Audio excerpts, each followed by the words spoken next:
Good afternoon. I'm Rahul Nelli. I'm working as a postdoc in Dr. Jimenez Lirola's lab at Veterinary Diagnostic Laboratories. For more than a century, we have been using 2D cell culture systems to grow viruses, to generate vaccines, and address some of the basic research questions like how the cells interact with the stimuli like viruses, bacteria, drugs, and feed additives, all these. But over the last decade or so, the advancement in the cell culture technologies have allowed us to generate organoid cultures.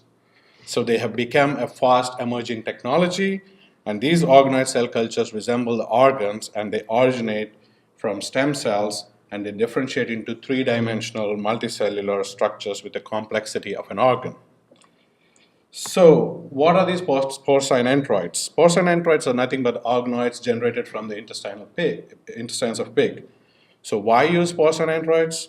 Porcine enteroids mimic the intestinal tracts of pigs, and unlike the two-dimensional cell cultures, they mainly have which has mainly single cell type. Porcine enteroids comprises of essential intestinal cells. So, and since pigs are closely related to humans, so we can be used to study human enteric pathogens.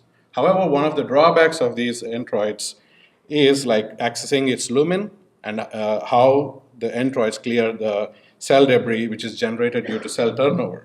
So in order to overcome this drawback, so we identified culturing these enteroids in a Transwell system.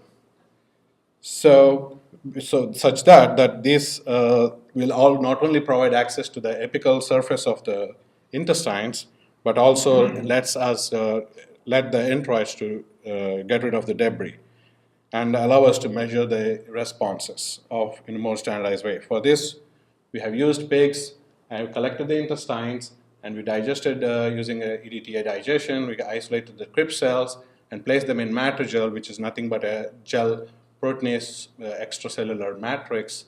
So, and then along with the growth media supplemented with some growth factors, we allow them to grow and differentiate into enteroids, which are three-dimensional in morphology.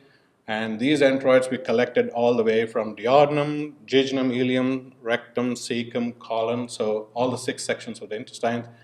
And once we have these enteroids, we trypsinize them and place them on transwells.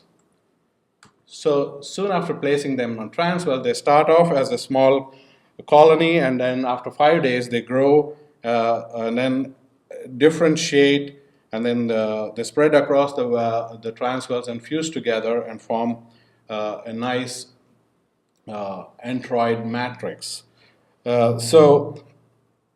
So microscopic morphology of these enteroids looks very closely similar to this normal histological sections of duodenum and ileum. So enteroids on transwell started to grow as, so right now we are in the process of characterizing these enteroids, and these are the 2 main markers, mucin 2 and vilin, to characterize these enteroids, and they're clearly expressed on the enteroids of transwell, both all the way in duodenum, ileum, and subsequently other sections as well.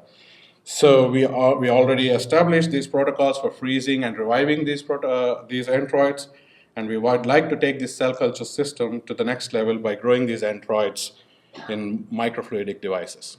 And we would like to collaborate with any groups which are interested in. Thank you.